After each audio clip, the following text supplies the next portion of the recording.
A paz do Senhor, meus queridos irmãos, alunos da Escola Bíblica Dominical. Chegamos na lição de número 2. Estamos estudando nesse último trimestre de 2025, outubro, novembro e dezembro, o corpo, alma e espírito. É isso que nós estamos estudando, a estrutura do ser humano, é a nossa lição da CPAD. E a lição de número 2 tem por tema principal o corpo, a maravilhosa obra da criação de Deus. Nosso textuário está no Salmo de número 139, verso 14, que diz: Eu te louvarei, porque de um modo terrível e tão maravilhoso fui formado. Maravilhosas são as tuas obras, e a minha alma o sabe muito bem. Esse é o nosso texto maior, nosso texto principal. E a verdade prática dessa lição de número 2? A ciência busca desvendar os mistérios do corpo humano, mas o crente descansa em saber que é obra da poderosa e perfeita mão de Deus. Graças a Deus. Então a leitura bíblica em classe está no Salmo de número 139, versos 1 a 4 e depois 13 a 18. Vamos iniciar a leitura então? Senhor, tu me consondaste e me conheces. Tu conheces o meu assentar e o meu levantar. De longe entendes o meu pensamento. Cercas o meu andar e o meu deitar, e conheces todos os meus caminhos. Sem que haja uma palavra na minha língua, eis que, ó Senhor, tu conheces. Verso 13. Pois possuíste o meu interior, entreteceste-me no ventre da minha mãe. Eu te louvarei, porque de um modo terrível e tão maravilhoso fui formado. Maravilhosas são as tuas obras, e a minha alma o sabe muito bem. Os meus ossos não te foram encobertos, quando no oculto fui formado e entretecido como nas profundezas da terra. Os teus olhos viram o meu corpo ainda informe, e no teu livro todas essas coisas foram escritas, as quais iam sendo dia a dia formadas, quando nem ainda uma delas havia. E quão preciosos são para mim, ó Deus, os teus pensamentos, quão grande é a soma deles. Se os contasse, seriam em maior número do que a areia. Quando acordo, ainda estou contigo. Então, essa é a leitura bíblica em classe, que é o Salmo de número 139. Lição de número 2, o corpo, a maravilhosa obra da criação de Deus. Quais são os objetivos da lição de número 2? Primeiro objetivo, conduzir os alunos a reconhecerem que o corpo humano é uma criação maravilhosa de Deus, formada com propósito, sabedoria e amor. Segundo objetivo, conscientizar os alunos sobre a importância de glorificar a Deus com o corpo, evitando extremos como o desprezo do corpo ou a sua idolatria. Terceiro objetivo da lição 2, incentivar os alunos a compreenderem o papel do corpo nas relações interpessoais, na vida congregacional e no culto a Deus. Então esse é o tema que estaremos abordando nesse dia 12 de outubro, segundo domingo do mês de outubro, o corpo, a maravilhosa obra da criação de Deus. Vamos pensar um pouquinho sobre o nosso texto maior, sobre o nosso texto áureo. Salmo 139, verso 14. Eu te louvarei, porque de um modo terrível e tão maravilhoso fui formado. Maravilhosas são as tuas obras, e a minha alma o sabe muito bem. Bem, então o nosso texto áureo está no Salmo de número 139, onde o salmista fala sobre a onipresença, a onipotência de Deus. Na verdade, o nosso Deus, o Criador dos céus e da terra, das coisas visíveis e invisíveis, ele tem 3 atributos exclusivos dele, que é a onipotência, onisciência e onipresença. Só Deus tem. E se você ler a Bíblia, o Pai tem esses 3 atributos, o Filho tem os 3 atributos e o Espírito Santo tem os 3 atributos, porque nós cremos no único Deus eternamente subsistente em 3 pessoas, o Pai, o Filho e o Espírito Santo. Nenhuma outra criatura tem. Não existe nenhuma criatura, nem o adversário de Deus, ninguém tem esses atributos. São atributos exclusivos de Deus. Então Deus sabe tudo, porque é da natureza dele. Ele pode estar presente em todos os locais, porque é da natureza dele. E ele tem todo o poder. Um atributo está intimamente ligado a outro. Não tem jeito dele ser todo-poderoso e não ser onisciente e onipresente. Não tem jeito dele ser onipresente e não ser onisciente e onipotente. Não tem jeito dele ser apenas onipresente e não ser onisciente e onipotente. Porque os 3 atributos estão intimamente ligados, relacionados. Graças a Deus, pelo poder absoluto do nosso Deus. Então o Salmo 139 é, em parte, uma lamentação, sendo uma oração de livramento de inimigos pessoais. Então ele tem também um contexto de oração do salmista. E aí ele faz esse pedido. No entanto, o Salmo não segue o padrão usual desse tipo de salmo de pedido de socorro. Ele tem uma diferença. Ele contém declarações parecidas com o que se lê na literatura de sabedoria dos judeus. Então ele é um salmo muito atípico nessa perspectiva. Há nesse salmo certo calor devocional. E algumas de suas grandes declarações não são típicas dos salmos de lamentação. Então, embora ele tenha essa característica de ser um salmo de lamentação, ele difere na sua constituição. O salmista estava profundamente impressionado com a onisciência, a onipotência, a onipresença de Deus. E é por isso que ele entra nessa dimensão de formação humana que para ele é algo que deixa o atônito. Ele fala dos atributos do ser divino. Ele fala, tu me conheces antes de eu ser formado. Quando eu era ainda uma substância informe, tu já me conhecias. Isso tem a ver com a onipresença, mas claro, com a onipotência também, né?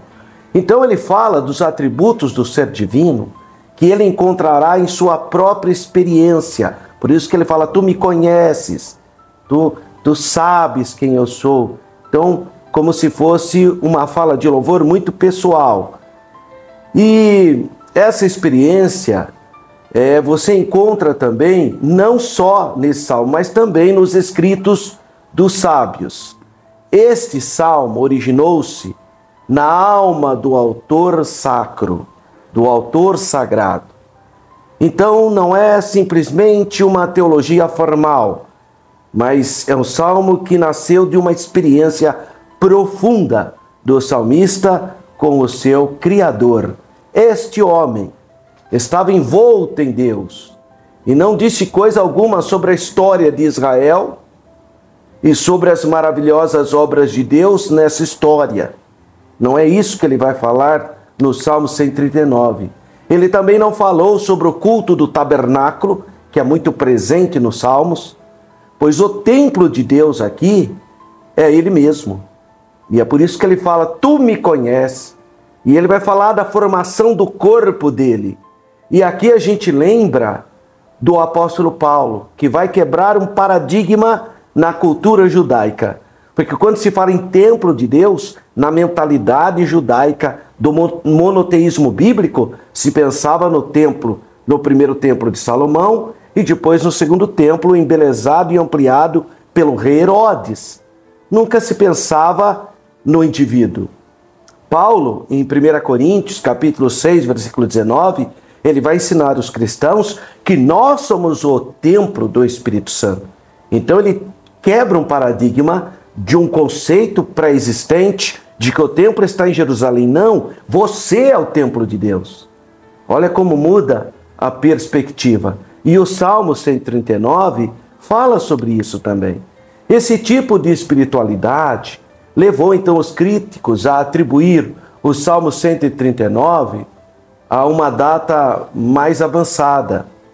Mas eles fizeram isso devido a essa leitura, essa combinação com o pensamento paulino de que nós somos o templo do Espírito Santo.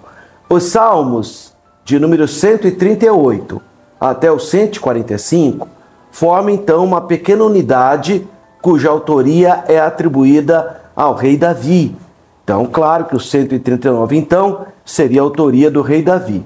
E ele exclama dizendo, porque de um modo terrível e tão maravilhoso eu fui formado. Ou, visto que por modo assombrosamente e maravilhosamente me formaste. É essa a ideia. Ele está então impactado com a formação da sua própria vida, do seu próprio corpo.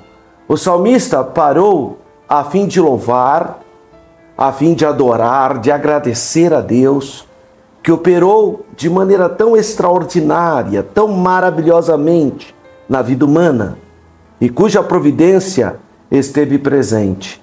Quando ele começa a pensar na gestação, como que funciona esse processo, desde quando ele é uma substância informe, ele está falando agora numa perspectiva científica, quando a semente ou o espermatozoide está nadando para atingir o óvulo como uma substância ainda informe. Ele já fala que Deus o conhecia. Deus conhece. O homem foi temerosa e maravilhosamente criado. Criado de uma maneira tão extraordinária. Houve grande providência no processo. Grande inteligência e poder estiveram em operação. Não dá para crer que uma semente masculina fecunda o óvulo e inicia a gestação como obra do acaso. Não dá para ter essa percepção. Então ele atribui isso ao Deus Criador. A ideia do feto foi tremenda para ele, foi algo extraordinário. A criação de um desígnio a ser realizado foi uma manipulação tremenda, uma obra fora do sério, né? Uma coisa assim extraordinária. E é mesmo, isso é mesmo. Quando a fecundação do óvulo é uma coisa extraordinária e a formação do feto a partir disso. E ele diz, são as tuas obras, ou assim são todas as obras de Deus. O Salmo 139, embora não seja explícito isso, mas implícito, está a doutrina cristã do credo apostólico, do credo da igreja cristã. Porque inicia dizendo, creio em Deus Pai Todo-Poderoso, o Criador dos céus e da terra, das coisas visíveis e das invisíveis. Aqui estão as coisas invisíveis. E ele não tinha tanta ciência para falar que Deus o conhecia desde quando ele era uma substância informe. O salmista chegou a saber algo sobre tais coisas E o que ele ficou sabendo, mesmo com a limitação científica da época, ele maravilhou-se diante de tudo. Por isso que hoje a gente fica ainda mais maravilhado com todas as informações genéticas e científicas que nós temos. A começar sobre o código que o ser humano tem. Isso é impressionante. Que depois que se descobriu um código genético, então arrebentou a teoria da evolução. Independe disso. Precisa ter o código genético. O que vale, então, é o código humano específico. Então, a evolução não é que não existe na perspectiva total. É possível haver mudanças de acordo com ambientes, mas são mudanças muito ínfimas. Portanto, a teoria da evolução ela está sepultada a partir do momento que todo ser humano, toda espécie tem o seu código genético. Então não tem como se falar em evolução, que uma coisa vira outra. Não dá, porque cada um já tem o seu código. Então ele vai falar de alma. Sua alma recebeu iluminação divina sobre a questão. E a sua mente obteve alguma compreensão pequena, mas conseguiu compreender alguma coisa sobre essa. Por isso, esse é um dos motivos que deixa ele transtornado, admirado, no bom sentido, admirado. Assim, o salmista agora adicionava pensamentos sobre a onipotência de Deus, aos pensamentos concernentes à sua onisciência e onipresença. Claro, eu já disse isso. Se Deus é onipotente, obviamente que Ele é onisciente e onipresente, porque são atributos incognoscíveis, ou seja, atributos exclusivos de Deus. Ele não compartilhou isso com o ser humano. Ele compartilha amor, justiça, mas não onipresença, onipotência e onisciência. Isso são algo exclusivos de Deus. Somente um Deus onipotente poderia ter realizado as obras maravilhosas que foram efetuadas. Somente um Deus todo-poderoso. E se Deus é todo-poderoso, Ele sabe de tudo. Não tem assunto que Ele não saiba. Agora, claro, nós precisamos saber diferir o que é presciência, o que é determinismo, o que é predestinação. Todos esses termos têm que ser bem esclarecidos para que as pessoas não caiam no fatalismo ou no determinismo. Então precisa entender. O fato de Deus saber tudo significa o quê? Que a ideia da presciência. Ele tem ciência antes de acontecer. A mesma ideia da predestinação. O que é uma pré? É um pré-destino. É um destino anteriormente. Qual é o destino que Deus quer para mim e para você? Que todos os homens sejam salvos. Essa é a vontade de Deus. Mas Ele dá o livre-arbítrio para que os homens aceitem ou não aceitem. Portanto, Ele não determina. Ele quer que todos sejam salvos. Mas quem crer e for batizado é que será salvo. Quem não crer será condenado. Ah, mas Deus não sabe quem será condenado? Por causa da presciência dele. Não porque Ele te determinou. É isso que nós precisamos entender. O salmista expandiu a ideia da maravilha do feto para as maravilhas da criação em geral. Parte de algo específico que é a formação do feto e avança para toda a criação, porque toda a criação é maravilhosa. O Deus Todo-Poderoso foi o Criador. É a nossa confissão de fé, que inicia dizendo: cremos em Deus Pai Todo-Poderoso, o Criador dos céus e da terra, das coisas visíveis e das invisíveis. Então o Salmo 139, verso 14, que é o nosso textual, ele primeiramente declara o particular, a maravilha do feto. Em seguida, declara o geral, todas as obras de Deus na criação. Primeiro o específico, depois o geral. Em seguida, ele volta para o particular nos versos 15 a 18. Então levou o parágrafo a um fim, ao reconhecer a providência divina na questão plena, na questão inteira, com essa declaração do versículo 17. Quão preciosos são para mim, ó Deus, os teus pensamentos. Quão grande é a soma deles, ou seja, de tudo. a grandeza de Deus. Então o salmista, ele reconhece que Deus é quem opera para dar e sustentar a vida e para tornar a vida longa e próspera. Tudo provém de Deus.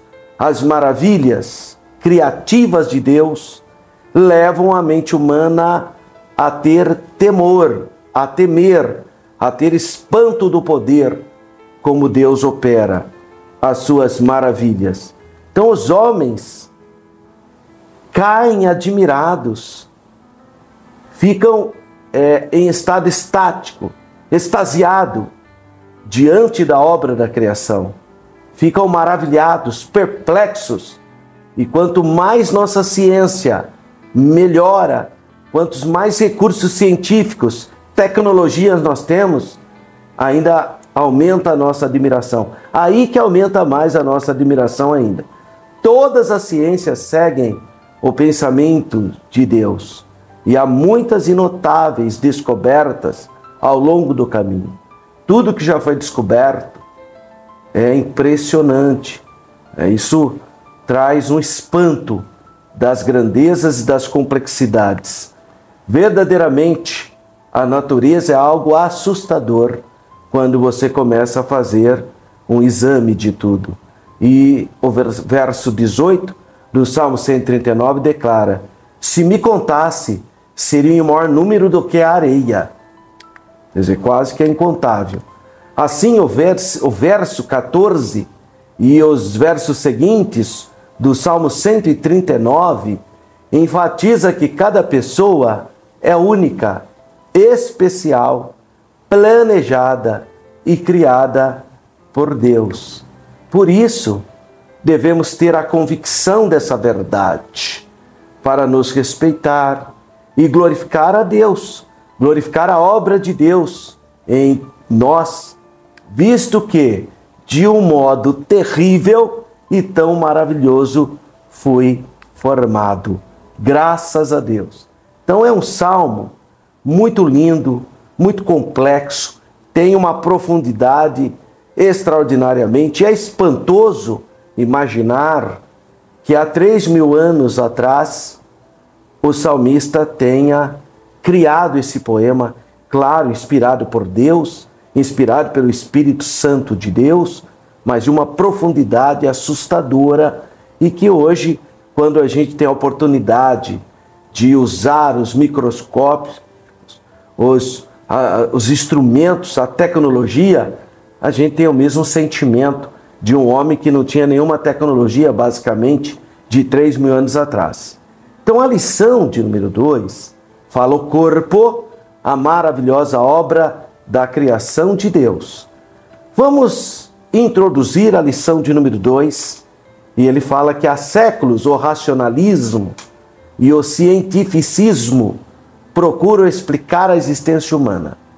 Não é de hoje, desde quando surge o antropocentrismo, que o homem passa a ser o centro de tudo, se começa então de maneira mais científica fazer uma análise de como o ser humano surgiu. Segundo os seus propagadores, essas escolas de pensamentos teriam suficientes respostas para o homem em sua busca de compreensão da realidade. Apesar disso, a razão e ciência não conseguem desvendar nem mesmo todos os mistérios do corpo humano. Não consegue, não é possível. Eles tentam, mas não conseguem, mesmo com toda a tecnologia que tem hoje. Como resultado, o homem, então, contemporâneo, pós-moderno, vive uma grande crise de identidade. Somente pela fé, por meio da Bíblia Sagrada, temos respostas sobre a nossa constituição, sobre a nossa existência.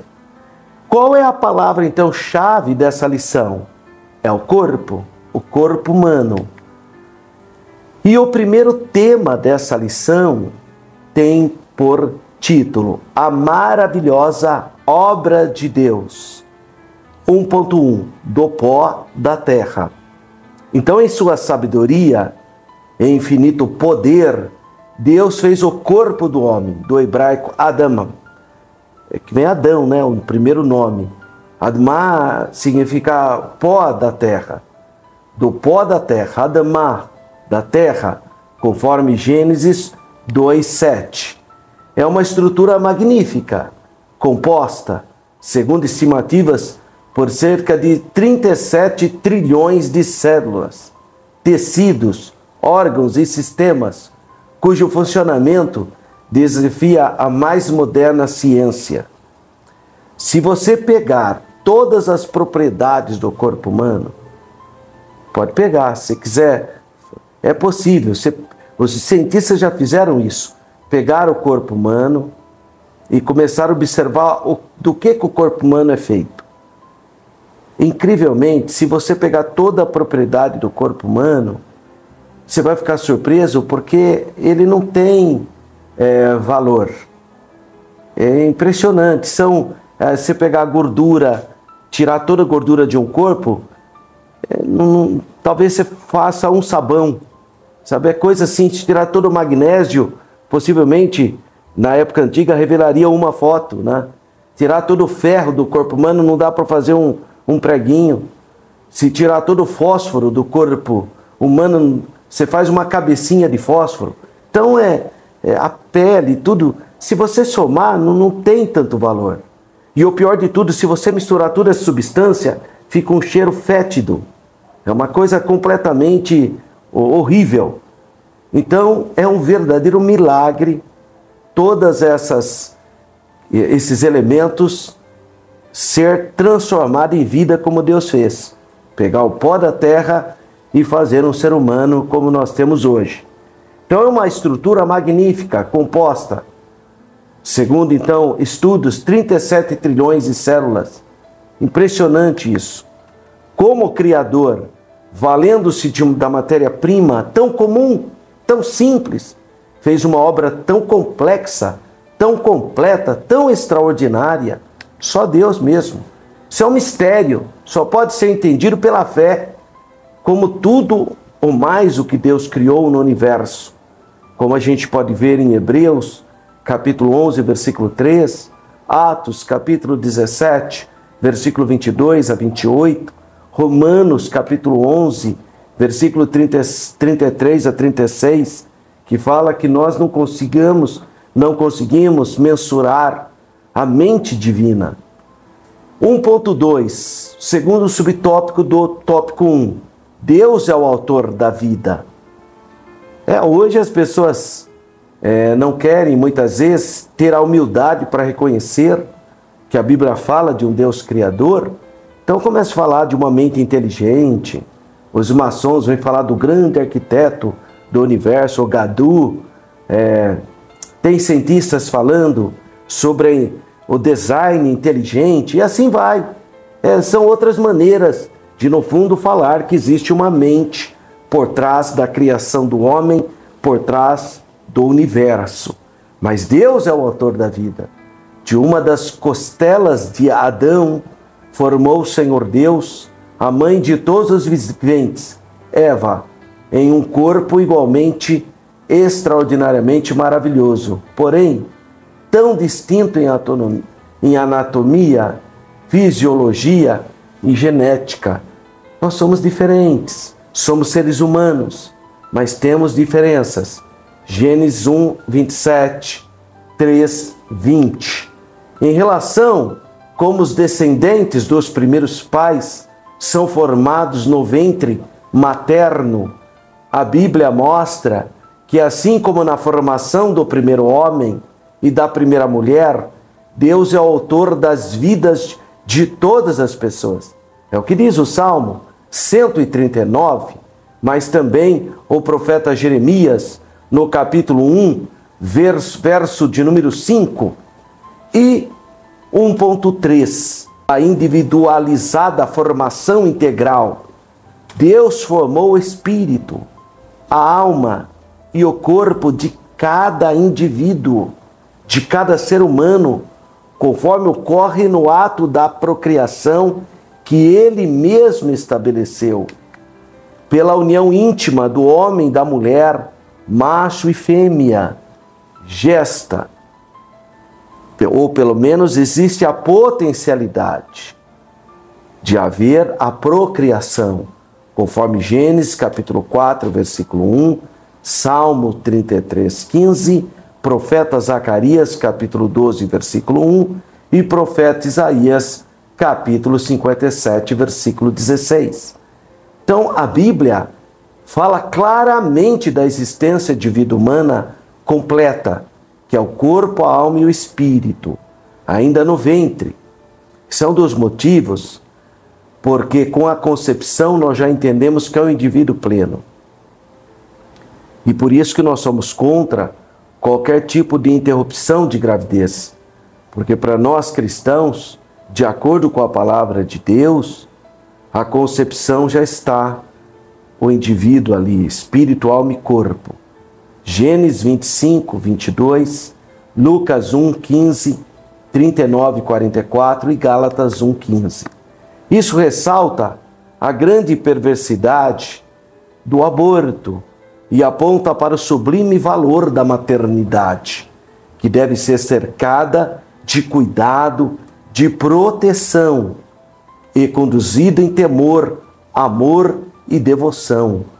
A gestação deve ser protegida pelos pais, pela igreja, por todas as pessoas, pelo Estado. Não são os vulneráveis que têm que ser protegidos? Não é isso? Não é isso um preceito do direito? Proteger os vulneráveis? Salmo 127, versos 3 a 5. Salmo 128, verso 3. Fazem esse apontamento, que nós temos que proteger após a concepção da vida. Uma boa nutrição física, afetiva e espiritual deve começar desde o início da gestação. Então, o resuminho desse primeiro tópico: Deus, com sabedoria e poder, criou o corpo humano de forma extraordinária e única. Então, o seu corpo, o meu corpo, foi criado por Deus. Por isso eu tenho que usar o nosso corpo, eu usar o meu corpo, você usar o seu corpo, para a glória de Deus. Não simplesmente para viver uma vida independente do Criador, porque isso leva à tragédia, sem dúvida alguma. Bem, esse é o primeiro tópico da lição de número 2. Eu quero sugestionar para você se inscrever no nosso canal, ativar o sininho de notificações, para que você seja avisado dos próximos vídeos. E é bom que você também curta, dá um joinha aí nesse vídeo aí que você está assistindo. Outra coisa, como a gente já falou o primeiro tópico, se ficou alguma dúvida, se você não entendeu direito, escreve aí para mim, coloca lá o seu comentário, tá? E claro, a gente vem sempre pedindo para você compartilhar esse material. Se você gostou, compartilha para o seu grupo de familiares, de alunos, se você for professor. Compartilhe para que mais pessoas, então, possam ter esse conteúdo. 2. O corpo e a glória de Deus. 2.1. O divino tecelão. Em linguagem poética, Davi descreve a ação divina na formação do corpo humano no ventre materno, apresentando Deus como um tecelão. O Salmo 139, nos versos 13 a 15, diz isso, que Deus é que estava formando o corpo do salmista desde quando ele era uma substância informe, desde quando o espermatozoide estava nadando para encontrar, para fecundar o óvulo da mãe dele. Então, e depois o embrião se desenvolvendo. Tudo isso são atos divinos. A vida é sagrada, deve ser protegida. A Bíblia, na versão tradução brasileira, usa a expressão primorosamente tecido. Por isso que ele usa a expressão Deus como tecelão, adjetivando então a ação divina descrita nos versículos 13 e 15. Embora a Bíblia não dependa de confirmação, não é isso, nós nunca vamos pensar que a Bíblia precisa de confirmação científica, mas é interessante nós compreendermos que a ciência reconhece essa formação dos órgãos e sistemas do corpo humano, exatamente dos tecidos formados pelas células presentes no embrião. Então veja que, embora a Bíblia não precisa, né, nós não temos esse costume de buscar provas extrabíblicas, mas existem, né? 2.2 Entendimento e louvor. Bom, a compreensão da maravilhosa obra da criação, na formação do ser humano, liberta-nos de toda especulação e dúvida e produz o quê? Um sentimento de gratidão, um sentimento de louvor. Quando eu fico observando a extraordinária obra da criação, da formação do embrião, é motivo de culto, de dar graças a Deus. No mesmo versículo, o salmista usa a expressão: a minha alma sabe-o muito bem. A minha alma sabe muito bem, demonstrando como a verdadeira fé produz entendimento e percepção espiritual corretos, gerando quietude interior, gerando paz e alegria de saber que eu fui planejado por Deus. Você que está assistindo essa aula, por isso que você é objeto do amor de Deus. Deus te ama, Deus te criou, Deus viu quando você ainda era uma substância informe, e é por isso que Deus cuida de você. Isso gesta em mim desejo de cultuar a Deus, de dar graças a Deus, de adorar a Deus na beleza da sua santidade, de expressar a minha gratidão. Graças te dou, ó Pai amado, por ter me criado. É isso que diz o Salmo 139. Ao perceber a maneira que ele foi formado, isso gesta desejo de adoração. Quando o homem não se reconhece como obra do Criador, ele vive ansioso, inquieto, desesperado, fica buscando explicações sobre si mesmo e se torna vítima dos mais variados enganos, engodos, com uma série de teorias, como a teoria da evolução. A teoria da evolução, ela é uma teoria muito bonita, muito inteligente, mas não tem nada a ver. Pegou lá o homem, é um tipo de símio que ninguém sabe que símio é esse. Não se trata dos símios existentes hoje. Seria uma espécie que já desapareceu. Já começa uma coisa complicada. Não acharam ainda o elo.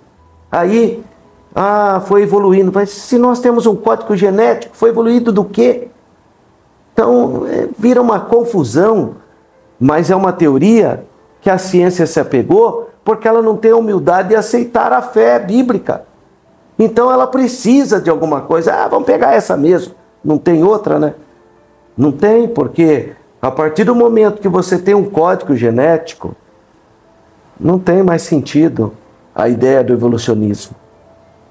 E outra, interessante que todas as múmias que a gente descobre, e olha aqui, já se descobriu tantas múmias, não tem evolução. Pega a múmia do gato, é o mesmo gato, é o mesmo gato. Pega a múmia do crocodilo lá, pega um crocodilo, é o mesmo crocodilo. Então não tem isso. Então a teoria da evolução, embora ela pareça inteligente, parece que tem lógica, né? Que foi mudando, foi havendo mutações ao longo do tempo. Mas se você tem um código genético, o que adianta essas mutações? Se você tem, cada um tem um código. Então o que adianta essas... Não tem mais sentido a teoria. Mas a ciência está apegada a ela, toda a ciência do mundo se apega ao evolucionismo, porque ela quer ter um fundamento humano. Só que, olha o nome, teoria. Sabe o que é uma teoria? Que não foi provada. Senão seria lei, não seria teoria. Então se é uma teoria, porque já não é. É uma teoria. Eu também posso ter uma teoria, e daí? Então, às vezes, precisa ter mais fé para acreditar na teoria da evolução do que na teoria da criação. Às vezes precisa ter muita fé. Porque se você já tem um código genético, então, agora, é possível haver algum tipo de mutação ao longo do tempo? É possível, mas que não dá para ser essencial. Isso seria algo secundário, não primário. Então, a doutrina da criação é muito mais crível do que esse tipo de teoria.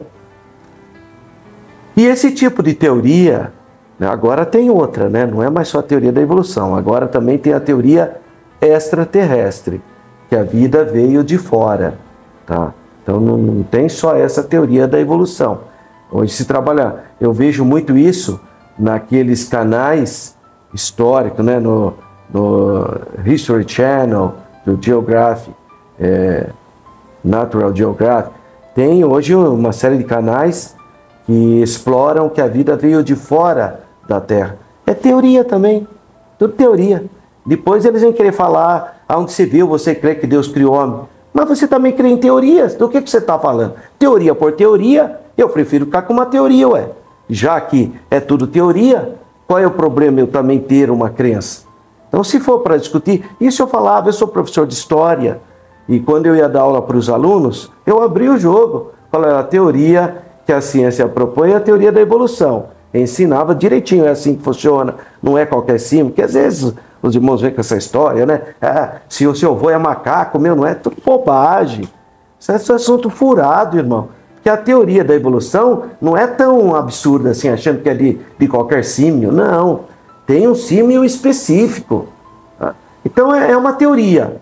Mas eu aproveitava na aula de história falar também da teoria do extraterrestre, que a vida teria vindo de fora, e falava também o quê? Da doutrina, que para o mundo seria a teoria da criação, inclusive deixava como dever de casa para os alunos lerem Gênesis capítulo 1 e capítulo 2. Já que tudo é teoria mesmo, por que eu não posso falar da ideia dos cristãos, não só dos cristãos, né? Também dos judeus e também da religião islâmica, que crê que Deus criou o homem.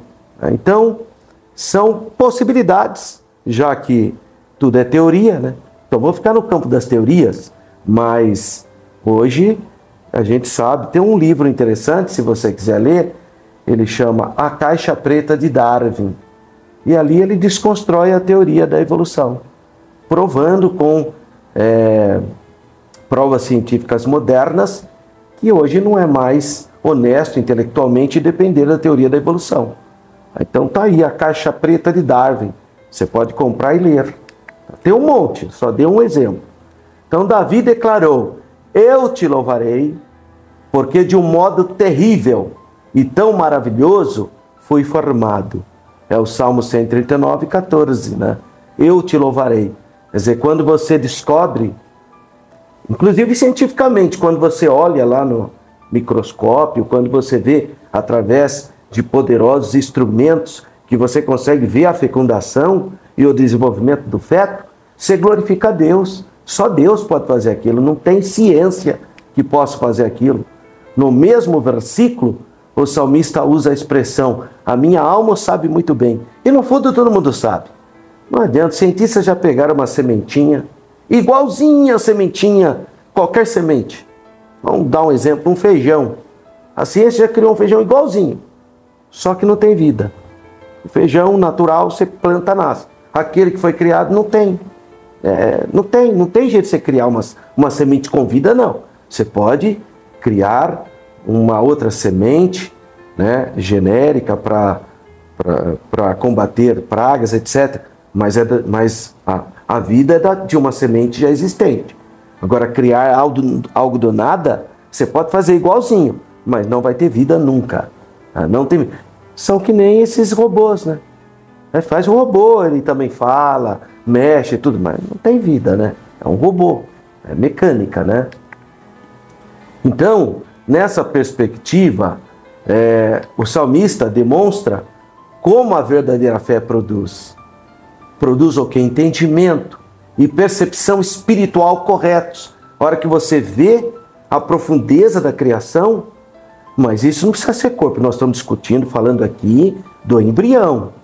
Mas o Salmo de número 19 diz: os céus manifestam a glória de Deus e o firmamento anuncia as obras das suas mãos. Então não é só o feto. Existem outras expressões naturais onde a gente, ao ver, glorifica o nome do Senhor. Quando o homem não se reconhece como obra de Deus, ele vive inquieto. Ele vive em busca de explicações sobre si mesmo e fica reclamando, inseguro, se torna vítima de variados enganos. Então, não glorifica a Deus e se perde em um mundo do quê? De idolatria e de depravação, conforme Romanos, capítulo 1, versículos 18 a 32. Eu vou ler com você, porque é forte essa declaração paulina em Romanos, capítulo 1. Ele inicia a carta e olha, Roma é a capital do império, onde estavam os cidadãos do grande império romano, muitos com grande formação. Olha o que ele diz a partir do versículo de número 18. Porque do céu se manifesta a ira de Deus sobre toda impiedade e injustiça dos homens que detêm a verdade em injustiça. Porquanto o que de Deus se pôde conhecer, nele se manifesta, porque Deus lo manifestou. Porém, as suas coisas invisíveis, porque as suas coisas invisíveis, desde a criação do mundo, tanto o seu eterno poder como a sua divindade se entendem e claramente se veem pelas coisas que estão criadas, através da criação, para que eles fiquem inexcusáveis. Porquanto, tendo conhecido a Deus, não o glorificaram como Deus, nem lhe deram graças. Antes, em seus discursos, se desvaneceram e o seu coração insensato se obscureceu. Dizendo-se sábios, tornaram-se loucos e mudaram a glória de Deus, incorruptível, em semelhança da imagem de homem corruptível, e de aves, e de quadrúpedes, e de répteis, pelo que também Deus os entregou às concupiscências do seu coração. Olha que coisa! Entregou às concupiscências do seu coração a imundícia para desonrarem seu corpo entre si. Que quando a pessoa não reconhece a Deus, ele vai desonrar o seu próprio corpo, pois mudaram a verdade de Deus em mentira e honraram e serviram mais a criatura do que o Criador. Criador que é bendito eternamente. Amém. Pelo que Deus os abandonou às paixões infames, porque até as suas mulheres mudaram o uso natural no contrário à natureza, e semelhantemente também os varões, deixando o uso natural da mulher, se inflamarem suas sensualidades, uns para com os outros, varão com varão, cometendo torpeza e recebendo em si mesmo a recompensa que convinha ao seu erro. E como eles se não importaram de ter conhecimento de Deus, assim Deus os entregou a um sentimento perverso para fazerem coisas que não convêm, estando cheios de toda iniquidade, prostituição, malícia, avareza, maldade, cheio de inveja e homicídio, contenda, engano e malignidade, sendo murmuradores, detratores, aborrecedores de Deus, injuriadores, soberbos, desobedientes, presunçosos, inventores de males, desobedientes ao pai e à mãe, nécios, infiéis nos contratos, sem afeição natural, irreconciliáveis, sem misericórdia, os quais, conhecendo a justiça de Deus, que são dignos de morte, os que tais coisas praticam, não somente as fazem, mas também consente aos que fazem. Isso Paulo escreveu há 2000 anos atrás para os crentes em Roma. Aqui está registrado Romanos capítulo 1, versículos 18 a 32. 2.3. O perigo dos extremos. Desde os tempos antigos, a humanidade tem oscilado entre os dois extremos, sobre o valor e a importância do corpo. De um lado, correntes de pensamento, como o maniqueísmo, o platonismo e o gnosticismo, espalharam ideias que viam a matéria de forma negativa, olhavam para o corpo como algo mal, consideravam o corpo essencialmente mal. Eles tinham essa percepção. De outro lado, havia o culto ao belo, como na Grécia Antiga, e o desequilíbrio permanece até hoje, infelizmente. Vícios, automutilações e outras atitudes extravagantes deformam e desonram o corpo. E a Bíblia exorta contra essas práticas, conforme está escrito em Levítico, capítulo 19, versículo 28, Provérbios 23, 29 a 35, 1 Tessalonicenses, capítulo 4, versículo 4. Por outro lado, ao narcisismo moderno, marcado pela supervalorização do corpo em detrimento da alma e do espírito. Não é à toa que hoje os segmentos que mais crescem têm a ver com estética, com maneira de preservar o corpo. É impressionante essa questão. A idolatria do eu leva à prática excessiva de selfies, publicações de si mesmos em redes sociais, cuidados estéticos, cosméticos e físicos em excesso. O problema é o excesso. Esse é o problema.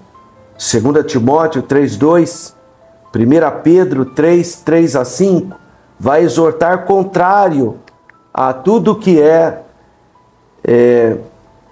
radical, tudo que é excesso, isso faz mal. Tudo que é demais faz mal. Cuidar do corpo é importante, mas precisa tomar cuidado com os exageros. O cristão deve ser equilibrado. Pode cuidar do corpo, mas com equilíbrio, porque o nosso corpo é o templo do Espírito Santo, conforme 1 Coríntios 6:12. 2.4. Princípios ou regras.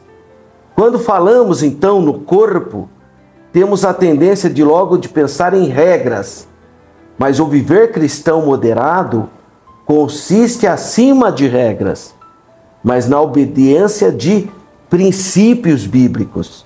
Para nós isso equivale. E um desses princípios é fazer tudo para a glória de Deus. Tudo que fizer, seja em obras ou não, seja para a glória de Deus. Então, aplicável às práticas mais simples do nosso cotidiano. É um parâmetro espiritual mais eficaz que regras. Regras rígidas, às vezes, e inflexíveis, formam, sabe o quê? Legalistas. E Jesus condena o legalismo em Mateus capítulo 23. Mostra ali, ele fala: ai de vós, escribas e fariseus. Por quê?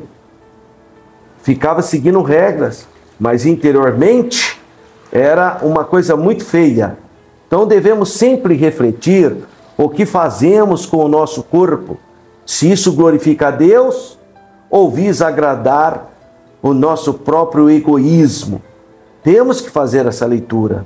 Romanos 14, 21, Romanos 15, 1 a 7, ele exorta sobre essas questões. Então, o resumo do tópico 2 dessa lição: o corpo humano glorifica a Deus por sua formação admirável, devendo ser cuidado, mas com equilíbrio e usando sempre princípios bíblicos. Essa é a vontade de Deus. Então, nesse segundo tópico, se porventura ficou algum tipo de dúvida, se você não entendeu algo, você pode escrever. Você também pode, na hora que você escrever, me falar de onde que você está assistindo. Você pode também. E eu quero, nessa oportunidade, lembrar você que nós temos também livros para você adquirir, para melhorar a sua formação. E se você mora na região de Campinas e quiser fazer a escola teológica, a STEADEC, que é a Escola Teológica da Assembleia de Deus de Campinas, você pode estudar. E aí você vai estudar esse assunto, inclusive. Agora nós temos uma boa notícia. Para 2026, se Deus permitir, você vai poder fazer a STEADEC online. Para você que mora fora da região de Campinas, você vai poder também estudar na STEADEC, que é a Escola Teológica da Assembleia de Deus de Campinas. Então entra aí no nosso canal e aproveita todas essas bênçãos para a sua vida. Último tópico, 3, o corpo e a coletividade. 3.1, a prática relacional. Deus nos fez seres gregários, sociáveis, seres que relacionamos uns com os outros. Isso está explícito na ordem de procriação e enchimento da terra. Gênesis 1, 28. Por isso, temos necessidades e deveres que vão além de nossa individualidade. Há um poeta do século XVI, um poeta inglês, que diz que nenhum homem é uma ilha, porque nós temos necessidade de relacionarmos. Nós não fomos criados para viver isolados, social ou afetivamente. Embora os recursos digitais tragam muitas comodidades para o homem contemporâneo, o contato físico continua sendo essencial para a vida humana. A troca de afetos por meio de expressões corporais jamais será substituída pela frieza da tecnologia. Tiago qualifica a verdadeira religião e a fé viva por práticas relacionais reais que exigem o envolvimento do corpo. A verdadeira religião é visitar os órfãos e as viúvas nas suas dificuldades. São práticas relacionais. Tiago 1:27, Tiago capítulo 2, 14 a 18. Mostra a minha fé por obras, eu te mostrarei as minhas obras pela fé. Mas ele não está falando da fé salvífica, ele está falando da fé relacional, social. Se você vê seu irmão passando fome, passando frio, e falar para ele, vai em paz, meu amigo, Deus te abençoe. Mas ele está passando frio, mas ele está passando fome. Você tem que fazer a obra. Dá um casaco para ele, leva uma cesta básica. Ah, mas isso está falando de social, né? Então, quem produz essa obra? Quem já está salvo em Cristo. Quem já nasceu de novo, tem esse sentimento, essa empatia por outros seres humanos. Como está a nossa comunhão? Importante nós pensarmos nisso. Hoje tem muita gente que é chamado de desigrejado. Não pode, você tem que ter prazer em estar com os irmãos. O Salmo 133, ó quão bom e quão suave é que os irmãos estejam em união, porque um santifica o outro, um edifica o outro. Então é importante você viver em comunhão. 3.2, a prática congregacional. O corpo é um elemento fundamental do culto divino. Sabe como a igreja é chamada? O corpo de Cristo. Nós somos o corpo de Jesus. Jesus é a cabeça da igreja. Olha, então a Bíblia nos adverte da necessidade da reunião coletiva, da vida congregacional. Os dois mandamentos de Deus, amai a Deus sobre todas as coisas, o mandamento vertical e horizontal, e ao seu próximo como a ti mesmo. Por isso você tem que congregar, você tem que estar junto com os irmãos.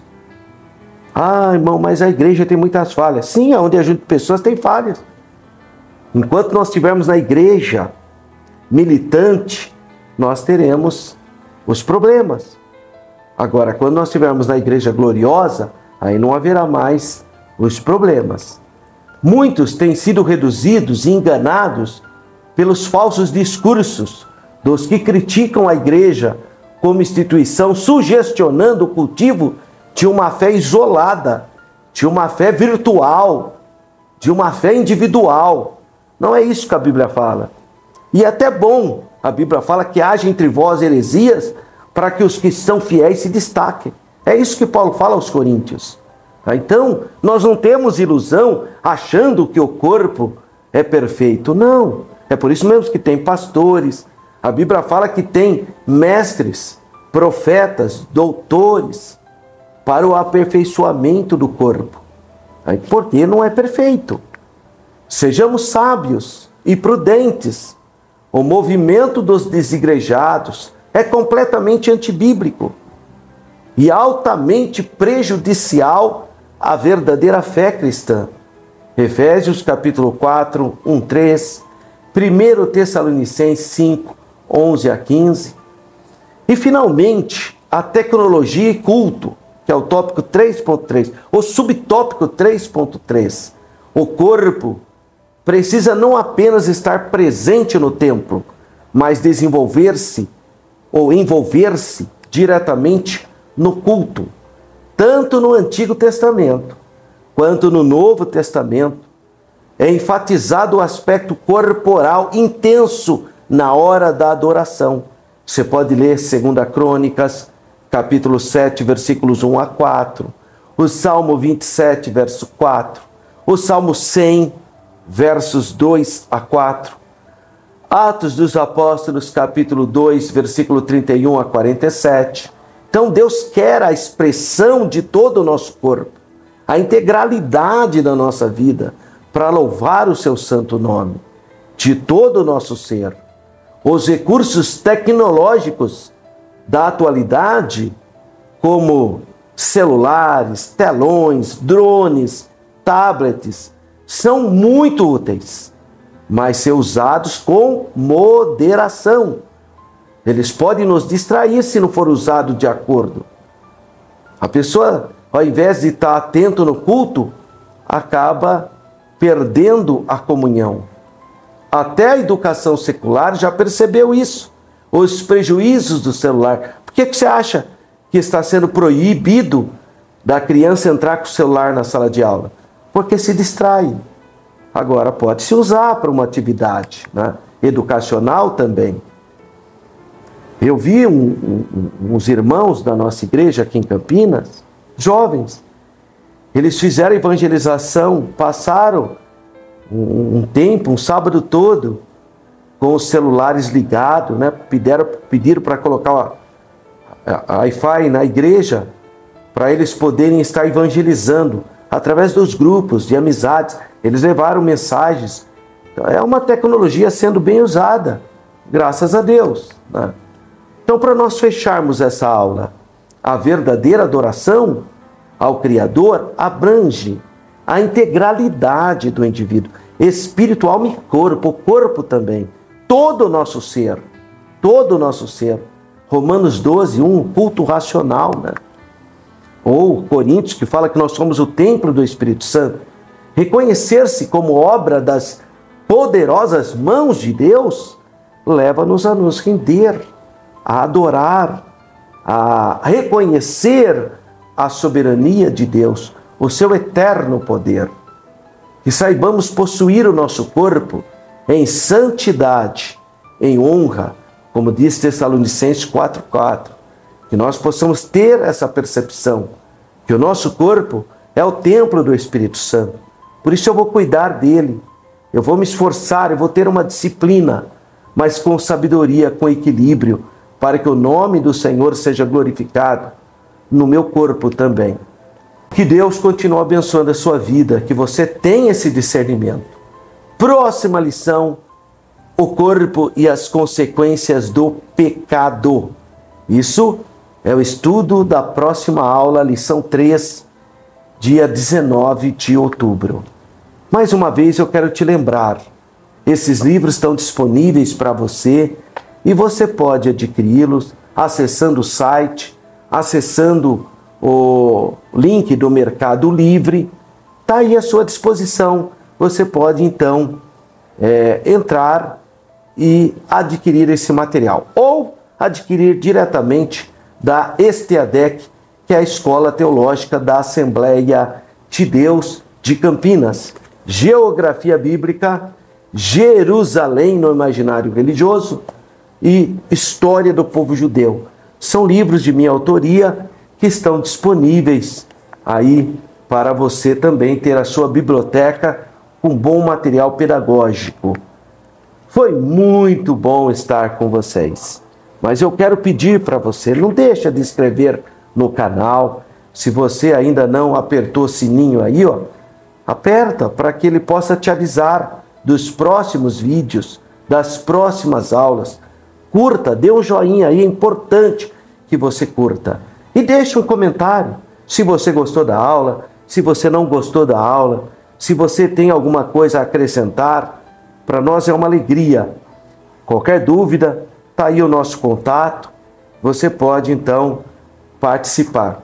E claro, não deixa de compartilhar. É importante que você envie a aula para os seus amigos, para os seus alunos, para as pessoas que você quer também que tenham este conteúdo. Que Deus continue abençoando a sua vida. Fique na paz do Senhor.